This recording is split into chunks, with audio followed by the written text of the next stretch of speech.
Ku ka ardhur një shkresë me 2 pika. Pika e parë është kompetenca, a kanë ndërhyrje midis pushtetit gjyqësor tek ekzekutivi, kjo është kërkesa e parë që ka bërë kryeministri në rasti konkret, dhe 2, interpretimin e 103.3 e Kushtetutës, për ata që se dinë, se s'ka nevojë me ditë gjithë Kushtetutën e Shqipërisë, në 103.3 e Kushtetutës thotë personat, ministrat gëzojnë imunitetin e deputetit. Në momentin kur janë ministra, gëzojnë imunitetin e deputetit. Kjo është në Kushtetut. Është në Kushtetut, është shkruar në 103.3. Por ama kur bëhet interpretimi i kësaj, po nis nga fundi atëherë. Kur bëhet interpretimi i kësaj norme, bëhet interpretimi i çfarë është imuniteti i deputetit. Pra se Kushtetuta nuk lexohet në një rresht. Lexohet në gjithë doktrinën e saj. Dhe do duhet shkohet me patjetër te 173 që flet për imunitetin e deputetit. Pra kur nuk mund që një deputet me imunitet mundet, domethënë që të le të themi të arrestohet apo të vihet në arrest shtëpi apo të kontrollohet banesa apo gjëra të cilat ai i mbrohen me ligj për shkak të imunitetit që ka si deputet. Tani vim te rasti Balluku. Ka në kërkesë nga ana e prokurorisë dhe gjykatës me vendim që ti kontrollohet banesa zonjës Balluku? Jo. A ka në kërkesë për arrest shtëpie? Jo. A ka në kërkesë për arrest për burg? Jo. Atëherë është bie ideja se zonja Balluku në rasti konkret si deputete po i cënohen të drejtat që ai një kushtetuta në si deputete. Si deputete. Si antare e qeverisë, le të themi e kabinetit ministror, zonja Balluku, si kundër të gjithë ministrat janë ofiqar në kuptimin administrativ të fjalës. Çfarë do të thotë ofiqar? Do të thotë që ata emërohen dhe shkarkohen. Këto 2 tagra, emërimi dhe shkarkimi si kompetenca, i gëzon kryeministri si institucion, por jo i vetëm. Sepse dhe kryeministri në vetvete do duhet që t'i japin forcë ligjore kësaj çështje, do duhet që të marrin aprovimin me votë nga ana e parlamentit dhe dekretimin nga ana e presidentit. Pra nuk është ekskluziviteti drejt për drejt. S'është pra totalisht. Për të ardhur tek kompetenca që po flasim, a e ka kompetencë sot SPAK-u po flamun apo gjykata apo gjyqësori në vetvete emërimin apo shkarkimin? Jo, nuk e ka. Apo e bën një gjë të tillë? Jo, nuk po e bën. S'po e bën, ajo ka pezulluar gjykata me vendim dhe e ka shprehur, po ta lexoni arsyetimin e vendimit të Erion Çelës, gjyqtarit GJKK-s, e shkruar aty. Pasi jep arsyetimin e 242 të Kodit Procedurës Penale, arsyeton dhe nga ana kushtetuese thotë, ky vendim që ne marrim, pezullimin i zonjës Balluku, nuk atakon kushtetueshmërinë ligjore të këtij veprimi. Sepse zonja Balluku në rasti konkret është si ministre, e pezulluar si ministre, jo si deputete.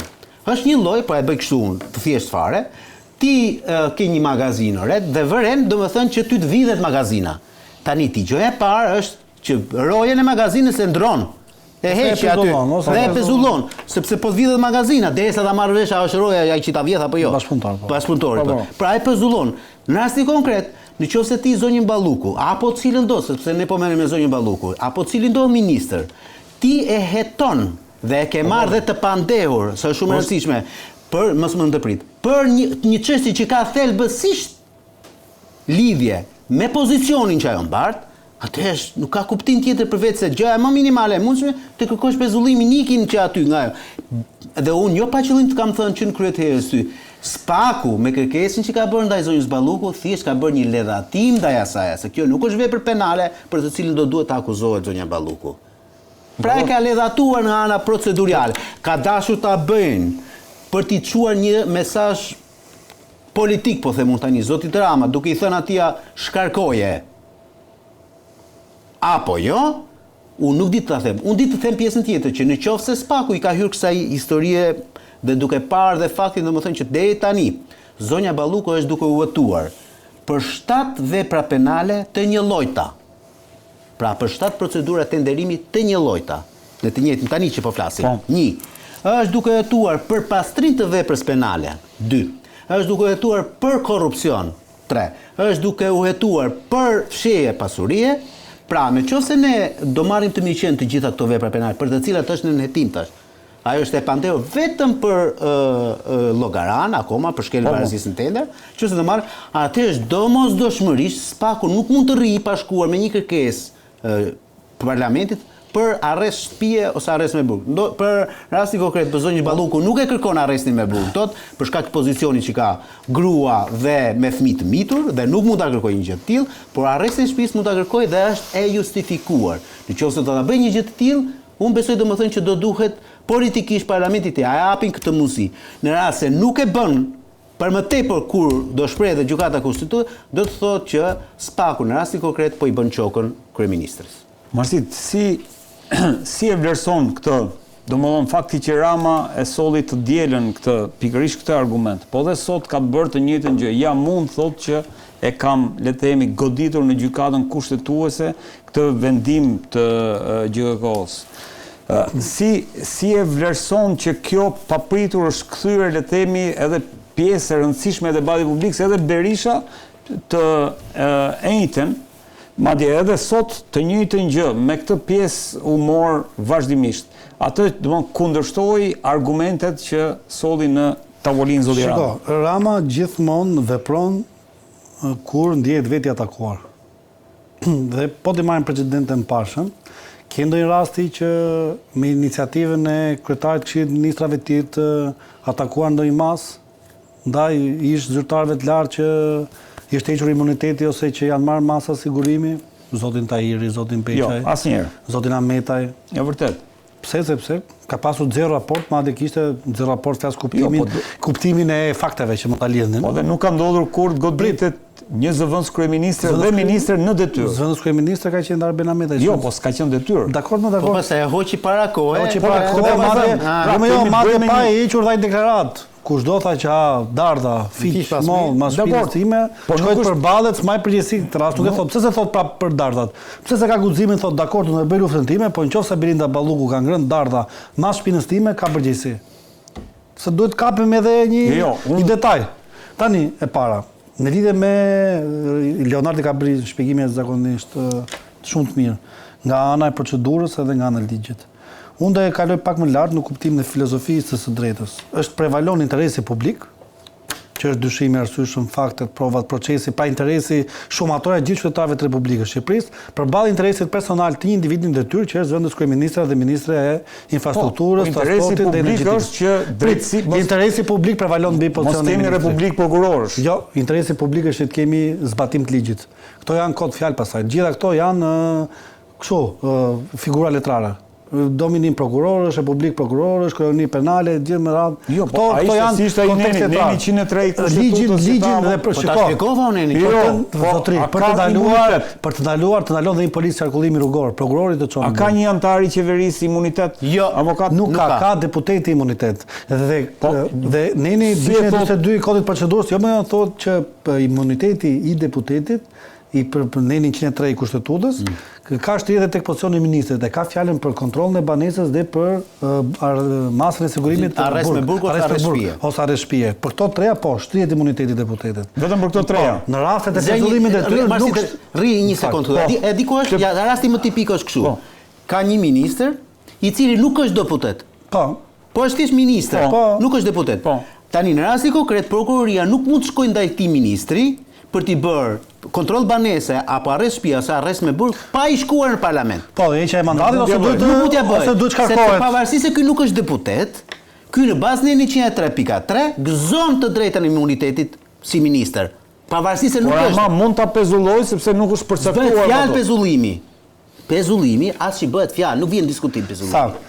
Në këtë rast, neni 242 i kodit procedurës. Ministri mund caktohet kushdo që ka cilësinë për deputet, ka fjalën mbi 18 vjeç, ministri nuk mund të ushtrojë asnjë veprimtari tjetër shtetëror dhe as tjetër drejtues antarëve të shoqërive fitore. Ministrave gëzojnë imunitetin e deputetit. Po deputetit pra. E ka fjalën për masën arrest me burg, arrest shtëpie ose kontroll banesa. Vetëm për këto treja. Pse? Mund të pezullohet deputeti apo ta shpjegoj. Bëjuni pyetje 242 i kodit procedurës penale. Avokati e di, e lejon marrjen e masës sigurimit kur ka dyshime të arsyeshme.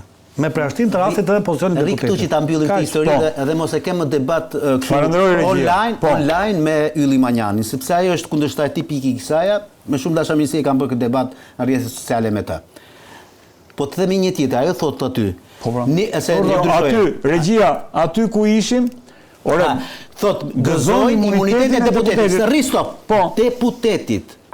Tani ti për ta interpretuar normën kushtetuese do shkosh tek imuniteti I deputetit. Po, shkuam, çfarë thotë Neni 73 I kushtetutës thot një deputet thot nuk ma pika një thot. Nuk pa përgjegjësi për deklaratat që bën në parlament. Po. Një deputet pika 2 nuk mund t'i bëhet kontroll banese, arrest shtëpie dhe arrest në burg pa marrë pëlqimin e parlamentit. Po pezullim mund t'i bëhet deputet? Po se thot pra oret. Apo se thot, këtu është ajo. Tani një gjë që ti nuk ta shpreh kushtetuta Dakor. Pra, për kushtetuta është e qartë, thot imuniteti lidhet me këto. Po këtë pa kaq thot.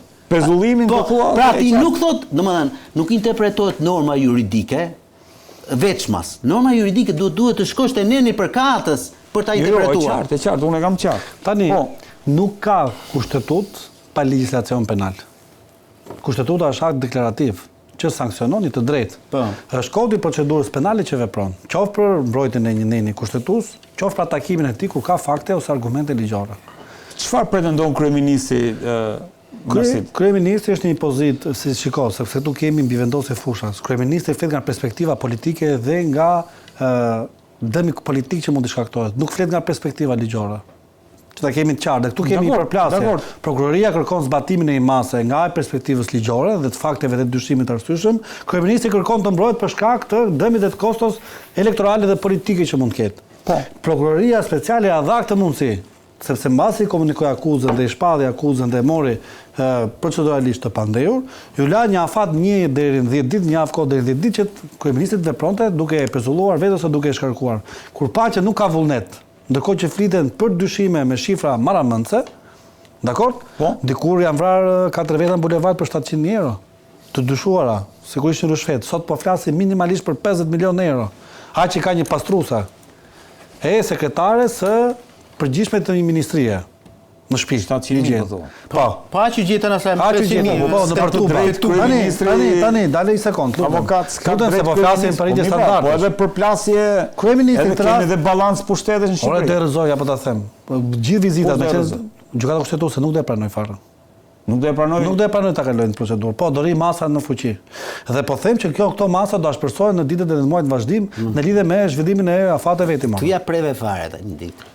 Ja mbyll emisionin. Tani, ta gjejmë ta përfundojmë. Edhe dy argumente të tjera. Mos prish emisionin, përkundrazi e hapi emisionin. Po, ka diçka. Ka një parim në procedurë penale, kanë thënë shpesh, quhet parimi I objektivitetit, që prokurori kur zhvillon procedurat e kontrollit, të hetimit dhe gjithashtu afatet hetimore, njësoj siç bindet për fajsin, do të bindet edhe për të kundërtën, pra që mund bjerë një akuzë. Kur rrotullohet rrota ose orteku, dhe shtohet për shembull kushtet për marrjen e mase, sigurimi, rëndimi I pozitës procedurale siç është, edhe në këtë rast kemi edhe për lotin 4 të unazës madhe. Janë të 7 lotë. Tregon që në varësi bravo të parimit të objektivitetit, tregon që përforcohet bindja e dyshimit arsyeshëm. Tani duke qenë se këtu kemi dëgjuar edhe orkestrën e zotit Rama që të gjithë bronin reformën drejtësi, biles atakonin edhe sovranistët, atakonin njerëz që flasin kundër drejtësisë. Sot kur e bën kryetari I orkestrës, pra dirigjenti, nuk flet njëri e para. Nuk ka komisioni I Venecës që flet zoti Rama, ka efekt këshillues. Nuk ka efekt. Le që nuk thot një të gjë që thot Rama. Po, dhe ka thënë më përpara, po, në rastin e reformës. Nuk thot atë një që mos ngatrojnë historinë. Dhe lidhe kur e ka me kaq merak zbatimin e kushtetues, saj kemi proces, ja rrezovi ndimin e Këshillit të Ministrave, I rrezoi shkarkimin e Erion Velia, I rrezoi dhe dekretin presidencial. Për kë po flasim këtu që ka me merak të madh kushtetutën? Po flasim për një njerëz që ka zbatimin e ligjit, ja rrezoi gjykata kushtetuese në 2013, fal 2004 ligjin për nëpunsin civil. Ja rrezoi gjykata shkarkimin e prokurorit përgjithshëm që duhet të riktheheshin detyrë, ke edhe përgjithëtar duhet të riktheheshin detyrë. Kë nga këto vendime gjykata kushtetuese janë zbatuar? Po do të flasim për respekt kushtetuese dhe vendim gjykatës kushtetuese. Po nuk ka drejtë. Dakor? Po pse si marr qeveria, me çfarë marr me hipnoz? Me hipnotizim, duke dalë duke folur bukur dhe duke aktuar si vjet tavolinës. Nuk është pezullimi marsit. Ore zotri, ke pasur 140 emisione vetëm nga një media për zotin Veliaj. Vetëm nga një media, sa emisione ke për zonjën Balluku dhe sa gazetarës analist I ke parë ti që të kenë zgjedhjen që në këtë rast të zbardhin fakte dhe prova. O Arber, do më japësh një sekond të kërkoj shumë ndjes. Sepse do ta harroj. Nga Republika e Prokurorëve të emision avokatësh po e bëjmë. Po avokatësh, emision avokatësh edhe prokurorë. Të dyja, mos e harro se Arbri ka gjithë fjalën pastaj. Shiko, duke qenë se është zgjedhur sërish sa zgjedhë presidenti i shoqatës gazetarë europian, duhet të kesh një çikës më shumë e ke parasysh. Më durim se kaq. Edhe ma flacion me ligjin e prokurorëve. Edhe më kaq çfarë ty bëjmë më tash. Ka diçka. Do t'ju jap dhe të drejtë. Nëse Edi Rama do kishte merak vetëm kompetencën në raport me gjykatën konstitucionale, pra vetëm interpretimin e nenit 103.3, nuk kishte arsye që të kërkonte në pika e parë pse ma shkarkuat zëvendës kryeministre. Sepse këtu ke një precedent të mëparshëm të zotit Berisha. Ligji, kushtetuta thot, ata që mund t'i drejtohen direkt gjykatës kushtetuese janë avokati i popullit, presidenti i Republikës, 1/5 e deputetëve dhe Këshilli i Ministrave si organ kolegjal. Në rregull? Ka ashtu. Tani në rastin konkret, kur 1/5 e deputetëve i shkoi gjykatës kushtetuese para 2 vitësh për masën e sigurimit arrest shtëpie për zotin Berisha, gjykata kushtetuese ka dhënë një vendim e ka qarë si vendim. Ka thënë, juve nuk legjitimoheni dot si palë, unë nuk do të shkoj dot në gjykatë për kërkuar pa patur asnjë lloj akti përfaqësimi për ty. Pra, nuk shkonte dot 1/5 e parlamentit e deputetëve që ti kërkonte llogari për Sali Berishën. Më kupton? Dhe gjykata kushtetuese thoshte aso kohë. Zotit Berisha nuk i është abroguar e drejta për t'ju qasur gjykatës kushtetuese, por duhet të ndjekin të gjitha shkallët e gjykimit. Pra, shkallë parë, apel, gjykatë lartë dhe pastaj hajde gjykatë kushtetuese. Kjo mund të jetë edhe rruga. Jo, kjo duhet të jetë rruga. Tani Zonja Balluku është një person mbi eserit human efektive? Zonja Balluku është zëvendës kryeministre, është autoritet politik dhe në momentin që ti godet një autoritet politik. Ore, po të flasim për mos flasim tani gjepra, po të flas për një gjë tjetër. Një minutë është autoriteti politik me emrin Zonja Balluku, nëse mund ta kenë emrin autoritet publik Orgesa Manastriliu. Ti pse lidhesh me emrat? S'pas ka majoranca nuk ka një emër që të vendosin emër. Në këtë mënyrë thotë Rama, ti në një farë mënyrë ndikon, ti s'po ndikon fare. Ti bësh presion, këto do të fjalë për fjalë, ti bësh presion. Jo, më zotëri, ti si drejtësi dhe kryeministri. Po jo, pra s'është ashtu. Check and balance çfarë është? Po. Kjo po është te po kërkon Rama. Po s'është pra jo. Kjo ka te kaluar kompetenca. Të lutem se ja mora kon fare. Check and balance do të thotë që unë kontrolloj dhe balancoj. Drejtësia në vetvete kontrollohet nga parlamenti dhe nga ekzekutivi dhe në ndërkohë kontrollon parlamenti dhe ekzekutivi. Po kështu drejtësia po godet, le të themi, në cilësi një hajdut. Është mendimi jot apo? Jo, s'është mendimi, është mendimi ja ku hajdut kur të vi vendimi prit, edhe se më keq kuptuan. Po atakon një hajdut sipas Spakut, sepse të thash, e ka marrë të pandehur. Dakor. Dhe për Spakun, zonja Balluku është fajtore. Arber. Tani, është fajtore zonja Balluku apo jo? Sipas Spakut, të lutem. Sipas Spak, po. Sipas Spakut. Po pra. Gjithmonë sipas Spakut, sepse jemi në fillim të një procesi që do jetë i gjatë me shumë siguri. Po pra, këtë po them unë. Gjithçka do shifet në fund, është fajtore ose jo, ka ndikuar, ka bërë korrupsion, ka vjedh para ose jo, dhe mua nuk më intereson emri. Pra, diskutimi nuk është tek emri. Heqim emrin Belinda Balluku, heqim emrin e zotit Rama. Gjitha struktura e shtetit shqiptar është në preambullin e saj ka pjesën që ka të bëj është pushteti legjislativ, është pushteti ekzekutiv, është dhe pushteti gjyqësor. Tre pushtete. Tani nëse ta marrim diskutimin, nëse Spak dhe GKK-ja do pranonte kërkesën Spak për hetim, siç e pranoi të zonjës Balluku, do reagonte zoti Rama? Unë them që jo, sepse siç tha edhe në Gjermani kur ndodhi çështja, tha që tekstualisht ne punën tonë, drejtësia punën e saj. Dhe më pas tha, ne do ta ndjekim procesin, mbetet për të parë në vijim. Pra, pati një qasje shumë korrekte. Në momentin që po hetohet një zyrtar shumë i lartë, më të lartë, që ka të bëjë me qeverisjen e tij. Kur merret i pandehur? Deri këtu jemi okay. Merret i pandehur, mbetet për të parë në ditët në vijim. Por, pse thua por? Rri aty te i pandehur. Por, rri aty te i pandehur. Po pra, s'ta asgjë, do ndjekim